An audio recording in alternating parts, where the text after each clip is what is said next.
ഇന്നലെ എൻ്റെ പള്ളിയുടെ സ്റ്റാഫ് വലിയ ദേഷ്യത്തോടൊരു സങ്കടം പറഞ്ഞു. കഴിഞ്ഞ ദിവസം മൂന്നാല് സ്ത്രീകൾ ഉച്ച സമയത്ത് പള്ളിയുടെ അകത്ത് കയറിയിരുന്ന് ഭക്ഷണം കഴിച്ചു. മീൻ കറിയും കൂട്ടി ഭക്ഷണം കഴിച്ചെന്ന് അവർ പറഞ്ഞു.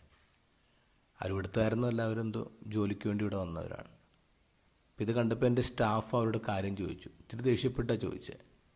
അപ്പോൾ അവർ തിരിച്ച് ദേഷ്യപ്പെട്ടു. അവർ പറഞ്ഞു, നിങ്ങളാരതൊക്കെ ചോദിക്കാൻ? അപ്പോൾ ഇത് ഇടവക്കാരിയാണ്, പള്ളിയുടെ സ്റ്റാഫാണ്. എന്നിട്ട് ഈ പുറത്തുനിന്ന് വന്ന ചില ആൾക്കാർ നിങ്ങൾ ആരാന്ന് വെച്ചപ്പോൾ ഇവർക്ക് ഭയങ്കര ഹേർട്ട് ചെയ്ത്. അതാണ് അവർ ദേഷ്യത്തോടെ എന്നോട് സങ്കടം പറയുന്നത്. അങ്ങനെയാണെങ്കിൽ ഇന്നത്തെ ഗോസ്പൽ നോക്കുമ്പോൾ ഈശോയ്ക്ക് എത്രമാത്രം സങ്കടം ഉണ്ടായിട്ടുണ്ടാവണം. ഇന്നലെ നമ്മൾ കണ്ടു, ഈശോ ദേവാലയം ശുദ്ധീകരിച്ചു, കച്ചവടക്കാരൊക്കെ പുറത്താക്കി. അപ്പോൾ അത് ചോദ്യം ചെയ്യുകയാണ്. Jewish റിലിജൻ്റെ highest അതോറിറ്റിയാണ് സാൻഹെദ്രിൻ. സാൻഹെദ്രിനാണ്, അവർക്ക് എല്ലാ അധികാരമുണ്ട്. അവരാണ് ഈശോയോട് ചോദിക്കുന്നത്, എന്ത് അധികാരത്തിലാണ് നീ കച്ചവടക്കാരൊക്കെ പുറത്താക്കിയത്? ഇവർ ചോദിക്കുമ്പോൾ ഇവർ കാണാത്ത ഒരു കാര്യമുണ്ട്.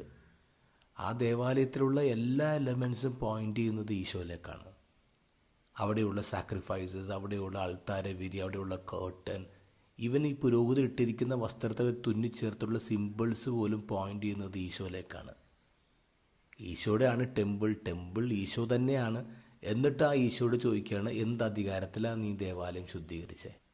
നമ്മൾ പറയുന്നത് എന്ത് പൊട്ടത്തരമാണ് ഇവർ ചോദിച്ചത്. ഇതേ പൊട്ടത്തരം തന്നെയല്ലേ നമ്മളിൽ പലരും ഇപ്പോഴും ചെയ്തുകൊണ്ടിരിക്കുന്നത്.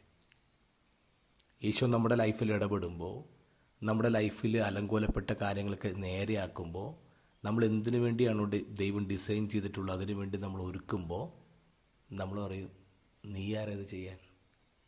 ഇതെൻ്റെ ലൈഫാണ്, ഇതെൻ്റെ ഇഷ്ടമാണ്, എൻ്റെ ലൈഫ് കൊണ്ട് ഞാൻ ഇഷ്ടമുള്ളത് ചെയ്യും, നീ ആരത് ചോദിക്കാൻ? അപ്പം നമ്മൾ മറന്നു പോകുന്നില്ലേ നമ്മൾ ദൈവത്തിൻ്റെ ആലയമാണെന്ന്?